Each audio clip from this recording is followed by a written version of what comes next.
Awesome. Thank you for having me. So welcome to Scaling Sales Enablement, Product Marketing Perspective. I thought today I'd start with one of my favorite parts of product marketing, which is storytelling.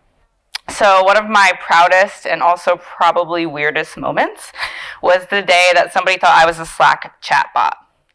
Yep, a Slack chatbot. Let me lay a little bit of context here. See, we actually use Seismic for our sales enablement, so go check them out in the sponsor booth if you haven't yet. I'm remote from Los Angeles. We have a global sales team. I'm always sending out a ton of messages via Slack all the time. And so you can see how Sapphire, the Seismic Slack chatbot, sounds like a really, really good Slack chatbot. I was kind of weirded out by this whole thing, but at the end of the day, I was actually pretty proud. Because let's think about some of the attributes of a chatbot. They're personalized, they're relevant, they're accessible, they're analytical, and they're often really human-centered. And so when I approach sales enablement, I'm totally coming from a product marketing background. I have zero sales experience. I'm sure there's a lot of folks in this room who could school me at this, but I think of my seller like my customer, and I approach them in the same way that I would approach the buyer of the product that we sell at Pluralsight. And so in doing that, these aren't bad brand attributes, right? Like I was really, really happy to say, hey, that's what somebody thinks of me. That's pretty damn great. So a little bit more about me. Again, I'm Sapphire. My last name is Reels. We'll be friends by the end of this. You can call me Saf. It's great. I'm a product marketing manager at Pluralsight. I am remote, so it is a cross-functional role. There's a lot of challenges that come in with that, so that kind of colors my experience here. What I really love about product marketing is really understanding how people tick and storytelling. And so that's kind of my perspective. So let's have some Reels talk. I have a lot of Reels talk with my friends. Why are you here, right? There's a lot of product marketers in the room. There might be some sales enablement pros in the room, but generally we're kind of chasing around similar challenges. So it might be, hey, I'm a product marketer and there is no formal enablement function in my organization. There's a lot of inefficiencies. We need to stand something up. It might be around, hey, we're not able to empower ourselves with the right tool. They're not able to win against the competition. They can't communicate value. Deal size isn't going up, whatever it may be. Could be around, hey, our sellers aren't ramping up quickly and we're not able to teach them new behaviors for those existing sellers we have.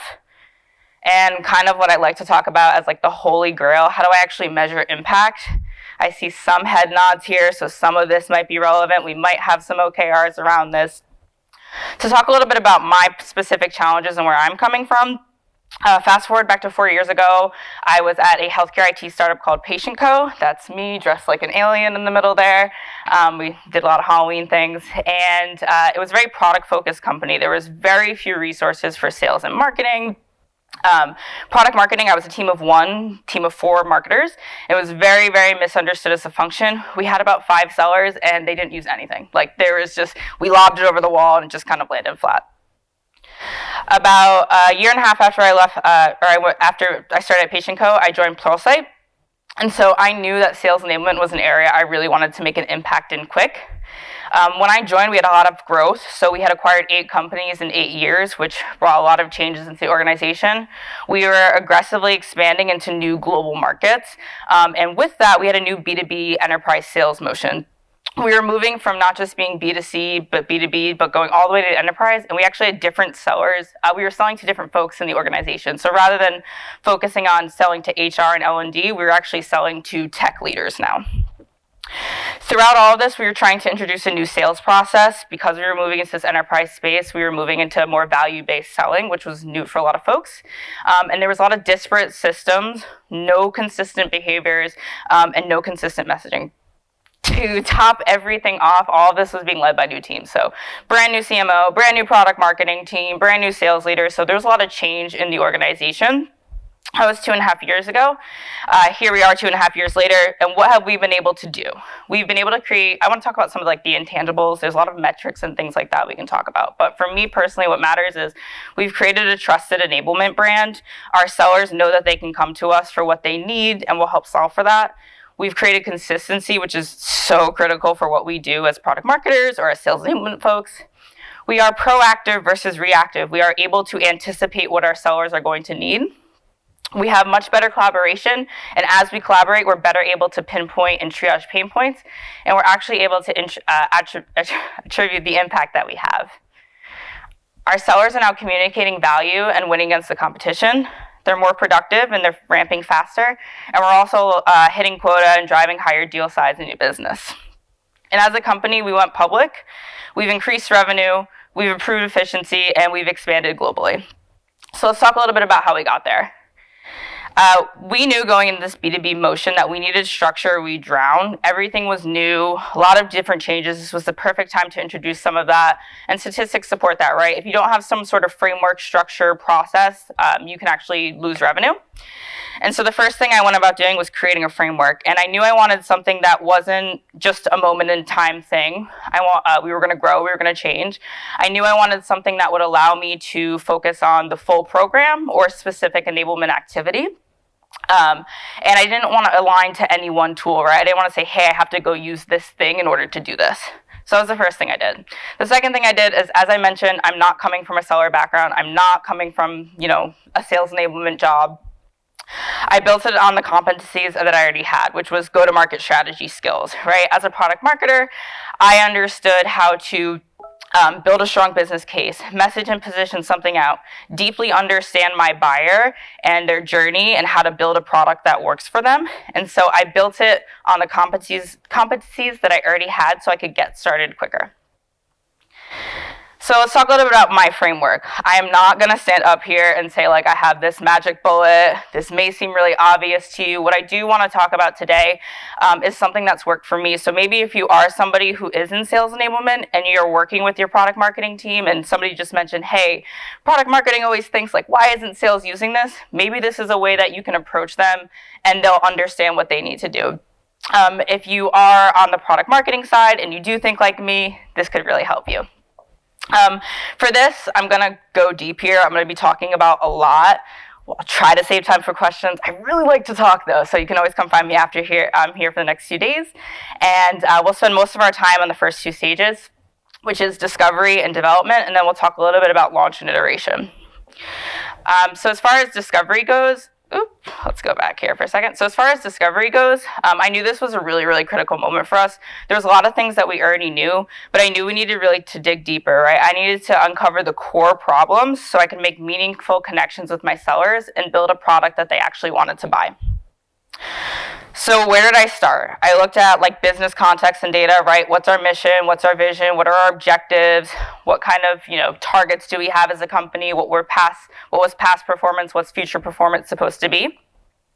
I also looked at the sales context. What's their process? What are some of the best practices there? What are their specific targets? What is the quota? All those different elements. And then some kind of non-traditional sources. So we had some surveys. We actually surveyed our whole sales organization off the bat to understand what wasn't working for them. We looked at win-loss data to understand how our customers were experiencing the buying process. We also looked at product NPS data to say, hey, once you were actually sold, how are you experiencing that product? And then we also moved into interviews. So as a product marketer, I'm used to spending a ton of my time in front of customers to really understand how they tick. And so I did the same thing with sellers. I used that sales performance data and I talked to high, average, and low performers. I wanted a profile of all of them. And I interviewed them through the lens of what they do. Hey, take me through a deal. How did the lead come to you? How did you follow up? What did you do to prepare for the meeting? What did you wish you had? How did you actually track the deal? And what I was really trying to understand was where were they spending most of their time on those core selling activities like meetings and actual research and work for the customer, or non-core things like I'm just trying to figure out where to go for communications. The very last thing that we did was shadow sales calls.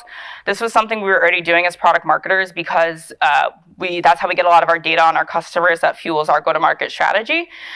This was where we actually gained the most trust with our sellers, and they've come out and told us that because we were able to see exactly what they were experiencing. And it's you heard the customer say this, right? I told you they said it. So it gained a lot of trust for us. So we looked at this kind of from a macro and micro perspective and as to what we uncovered. So as I already mentioned, we were high growth, new B2B motion, lots of new teams, lots of disparate systems. But I wanted to understand a little bit deeper in that. So I approached it from a micro micro perspective, and I created personas for my sellers. And as a product marketer, this is something I understand how to do, how to create this profile, how to take data and come up with these different profiles. So if you're somebody who's in sales enablement, this is where you could really partner with your product marketing team if you have that. And just figured out what the differences were. So like really obvious one, our global enterprise sellers were really used to this value-based selling process idea. Our commercial and small sellers were not used to that, right? So like just finding out what those nuances are to understand how your program may change. Across all of these different personas, one of the things that we saw is they didn't really have high trust in marketing. They were like, hey, marketing does not respond to what we need. And they didn't have the tools available to them. So one of the biggest things they mentioned to us, and nobody actually, like no sales leaders mentioned this, it was actual sellers themselves. They said, we have no way to go out and propose our full platform. I don't know how to talk about the mission and the vision, the capabilities of our platform, pricing and packaging. Like I need the one thing, a proposal, that does that for us. We also went out and talked to influencer personas. In our case, we categorized sales leaders as influencers because we hired a lot of really experienced sales leaders. We felt like from what we understood about the business, we didn't need to spend a lot of time there. But we also went out and talked to sales supporting roles to understand their motivations. So a really good example of that is our sales ops team. They experienced the brunt of bad sales behaviors, and so they were super motivated to help us with this program and drive adoption so they could drive the right behaviors. For our cross-functional teams, a couple of examples there is our sales team was working directly with our creative team to get marketing materials created. Our creative team is really, really motivated to have accurate brand representation, but they're not able to prioritize what sales needs, right? They can't filter through those requests, and so there was tons of bottlenecks there. So we created these personas, and then from there, as a product marketer, I message and I position, I come up with those core themes. I really wanted people to know exactly what this program I was creating before I ever started even creating anything. And so for me, the core themes were accessibility and ease of use, right? They felt like they didn't have anything available to them. They didn't know what to find across these systems. So that was kind of one of my core tenets. Consistency and standardization. We're moving into this new market. We need a consistent message. This really needs to be critical, and also on the sales behavior side. Relevancy and personalization. We had a lot of different personas in their sales org, so they needed to be able to find something that was super relevant to them. And also on like the content side, right? How do I personalize materials?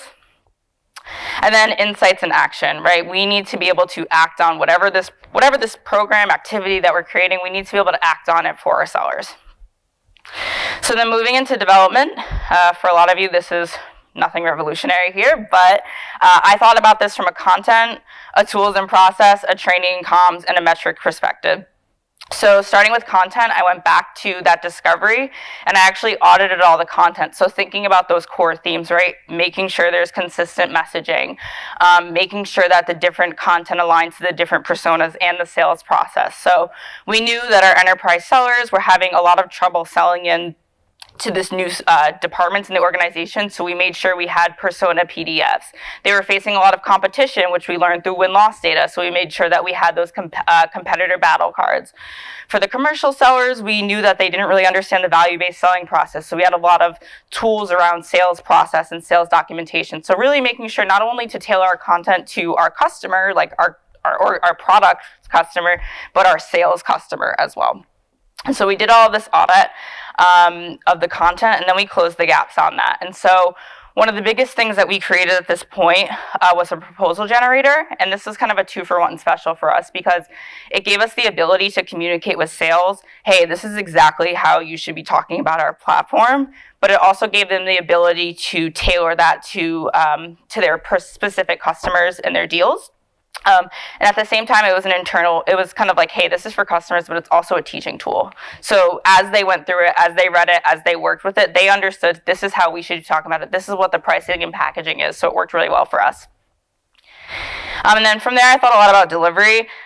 As somebody who is in product marketing, this is like, I just didn't even know. I just didn't even like think about how much time I would spend on how does this content actually need to be delivered. So when I first loaded it into our tool, I was like, top of funnel, middle funnel, bottom of funnel. And our sellers were like, No, that doesn't work for me. So I tried a lot of different things. And based on how I understood that our sellers were searching for information, I organized it by sales stage. I organized it by role. I organized it by customer goal, problem, needs. So just like figuring out some of the different ways that I could organize that information. A really cool, easy way to kind of get to like, hey, what does our sellers need is to do a card sorting exercise.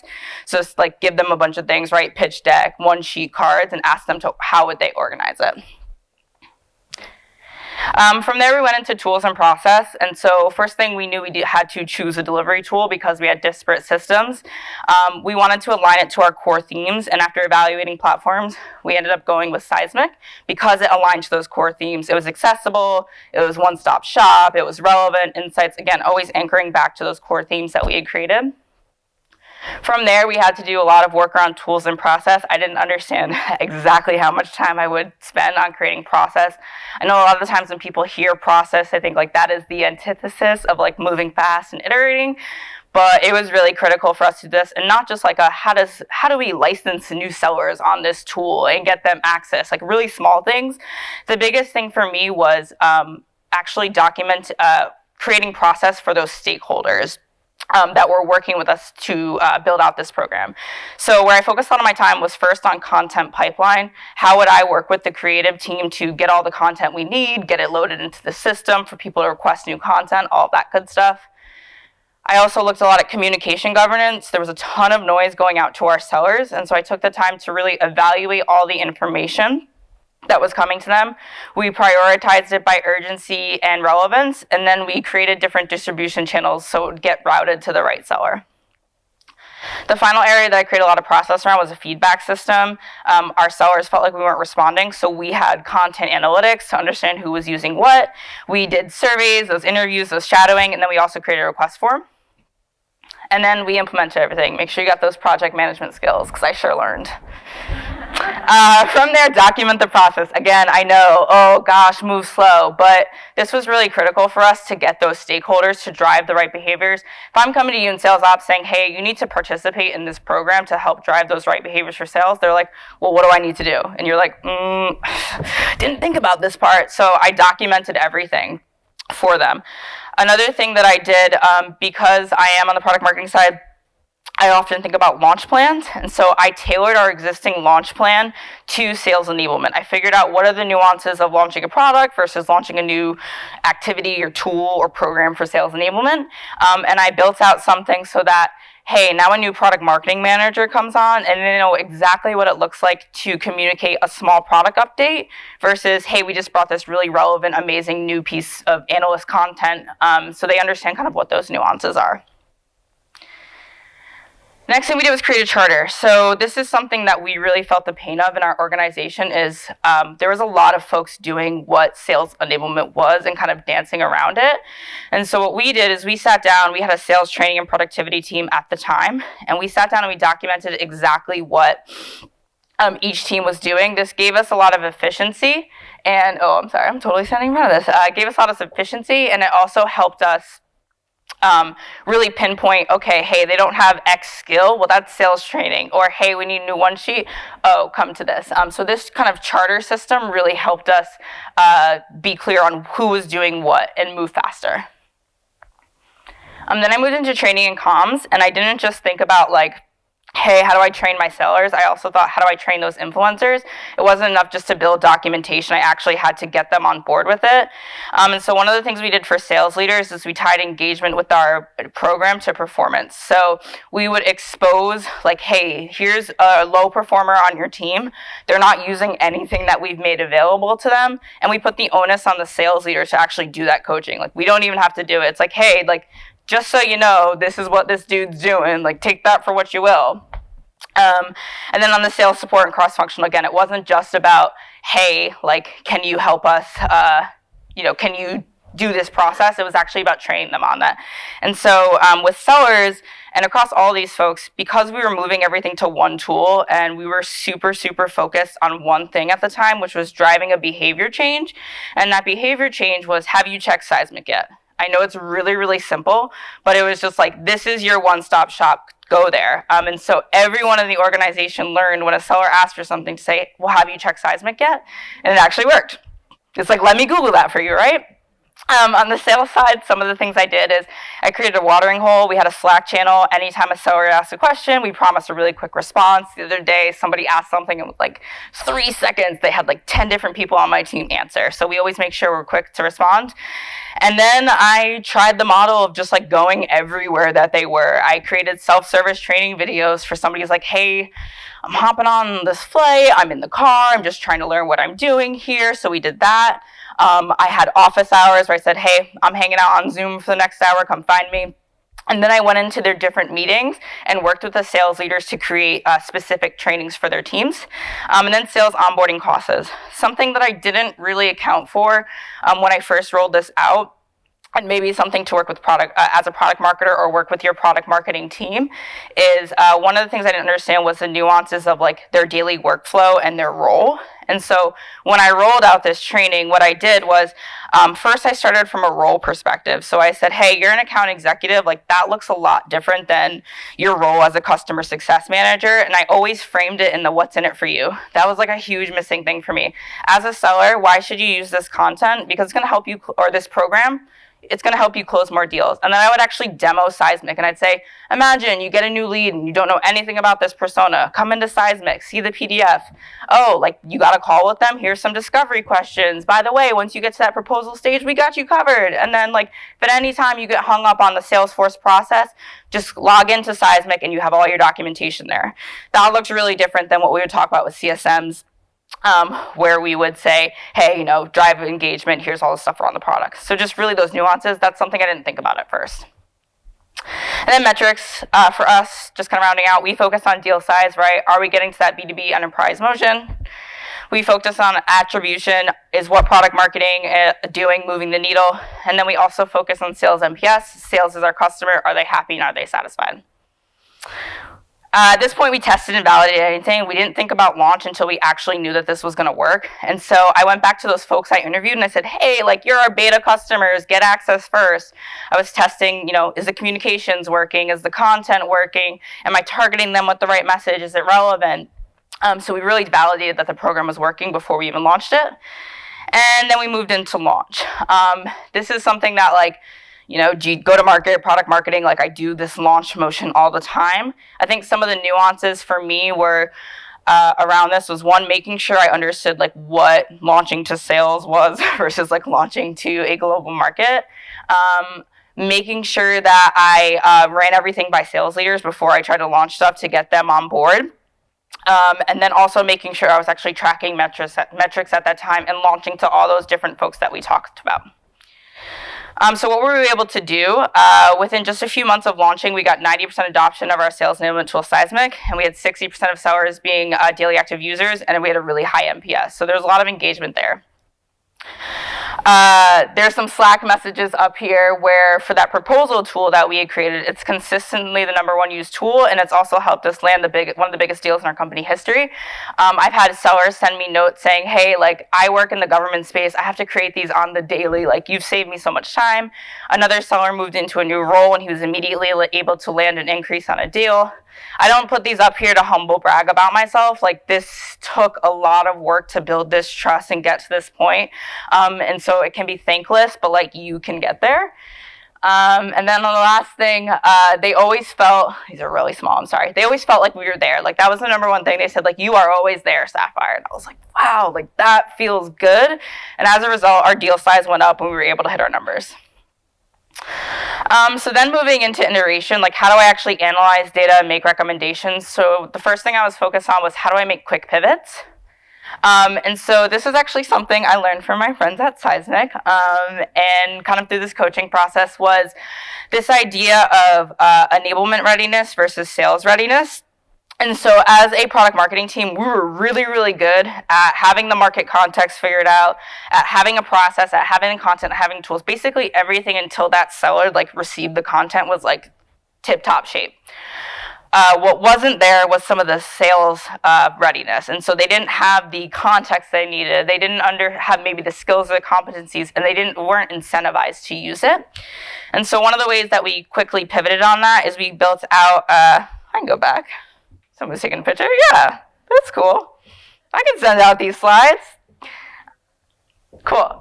So one of the things that we did was we quickly pivoted. So rather than just having all this content in a tool, we built out enablement decks where we had everything that they would need to, tackle. It was role-based and it was topic-based. So in this instance, we have like Pluralsight for, cloud computing. Why would you use it? And so this was how we did it. I went into team meetings and actually trained on it. So it wasn't just a self-service model. I actually went into the team meetings and I talked about, so specifically for a pitch deck, why did we create it this way? Like what research went into it?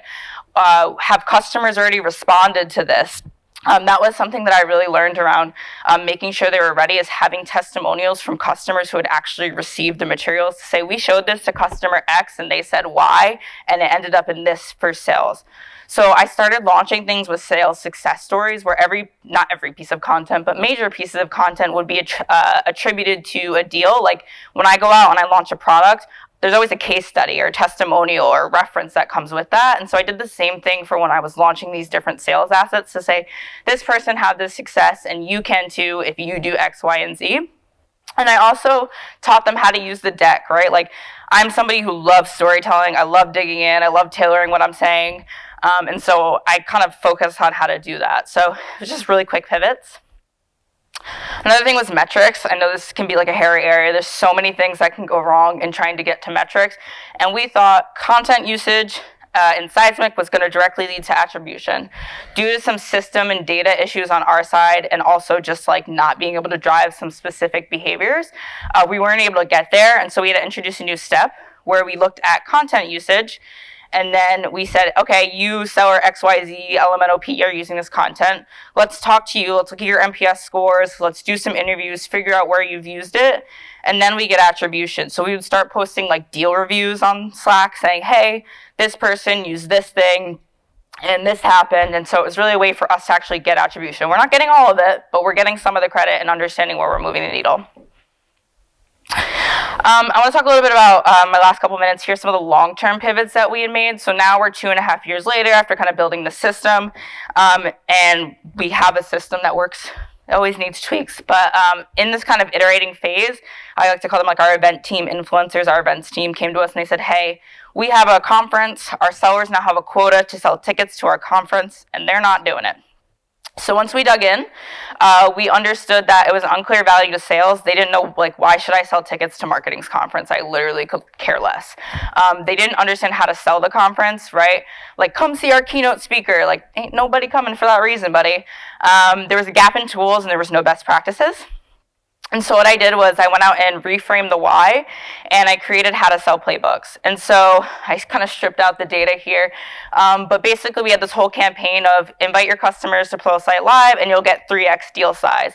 Here's some examples of top sales performers. They've sold a ton of tickets. Here's examples of, amount of money that's been closed. So we looked at like pipeline, we looked at dollars closed. So really reframing it and positioning it to like what they actually care about, which is dollars in their pocket.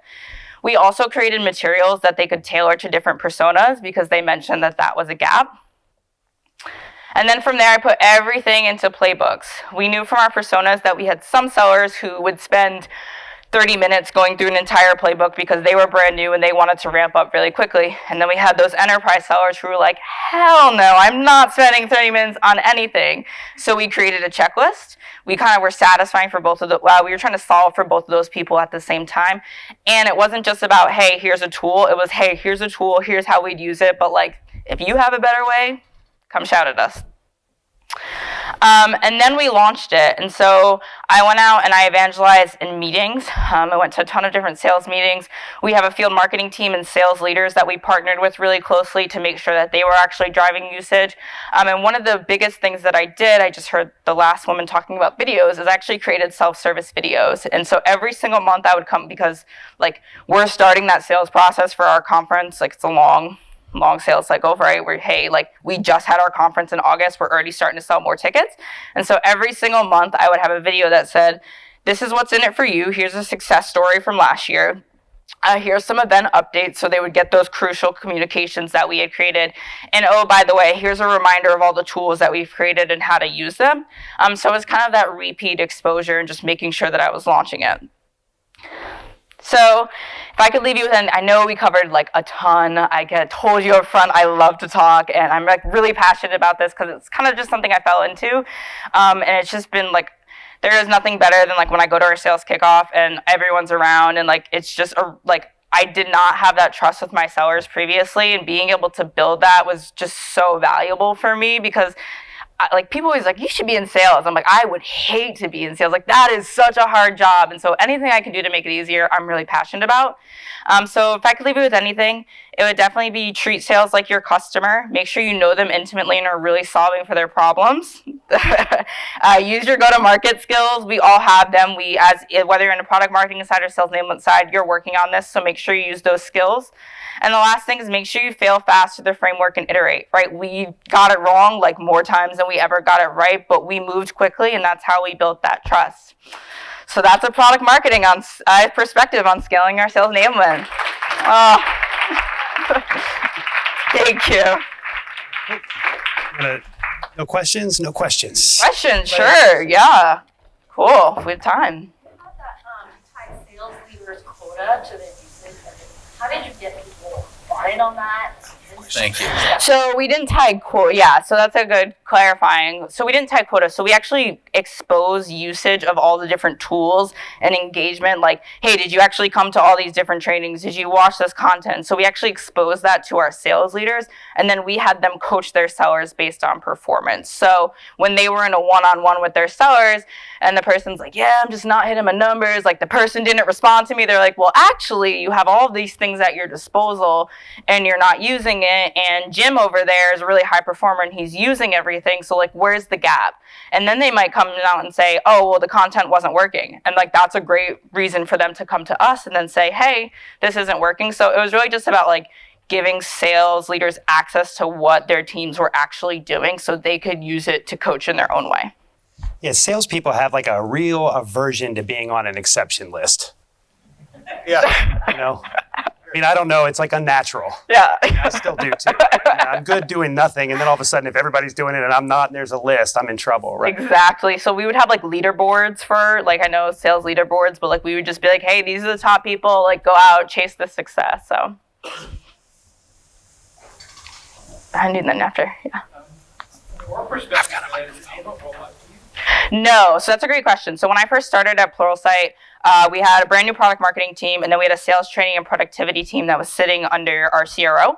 And then from there, it's evolved into a sales enablement team that reports into like our strategy organization now, which is a little bit funky, but it's a brand new sales enablement team. So now that slide that I showed on like the different responsibilities, it's changing a little, but there was a lot of like rub around the handoff at first because we're doing a lot of the same things, and there was a lot of recreating the wheel. So it was definitely an effort in learning how to collaborate.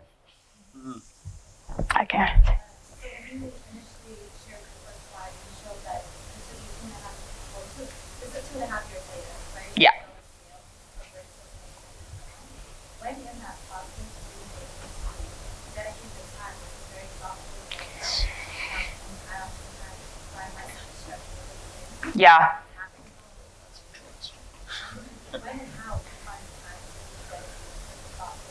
Totally. I think I spent most of my time in, like I said, discovery and development. That's where I spent, and it wasn't just me doing discovery. Like I had folks on my team and say, hey, go do this interview, like with a sales leader or a seller, go do this thing. So like I basically said, like, I took like probably a month or two to really figure out, like, this is what I want to do. And then I got people on my team to help me do those things. And then I came back, I analyzed everything, and then I developed it. It wasn't overnight. I think the thing I learned about sales enablement is you have a lot of partners in the business. It's not just about you doing it. So like I said, sales ops is super motivated to get the right sales behaviors and understanding how to use the tool. So I'd say, can you create documentation on what you need and what sales needs to do, and then I'll get it uploaded into the system. So it was really just about like figuring out like what is some of the process things, who do I need to do it, and giving them some deadlines. So I didn't do everything myself. And this didn't all happen at once. So it was just really about understanding who in the business could help me and making sure that they got it done. Is the sales enablement piece as the strictly product marketing, is that part of a pipeline? Yeah, so we look at it from a pipeline perspective. Yeah, but it's not perfect for us. Like we don't have, we don't have one view that says here's all the dollars that product marketing has impacted. We just haven't been able to get there yet. So we're still learning, we're still growing. But there's an attempt to do it. Yes, there's an active attempt to do it. I think it's tough when you look at it, depending on the length of your sales cycle. We've had to go inside of the sales cycle and look at conversion rates at different stages of the selling motion, right? Because I can't wait, let's say, on an 18-month sales cycle and I've got a new hire seller. I can't wait 18 months to find out if he knows what he's doing. He may or may not be getting, she may or may not be getting pipeline coming to them. And so we have to measure, within the selling motion a little bit. Yep. All right. Well, thank you so much. Yeah, thank you, everyone. All right. We are off to lunch until 1:50.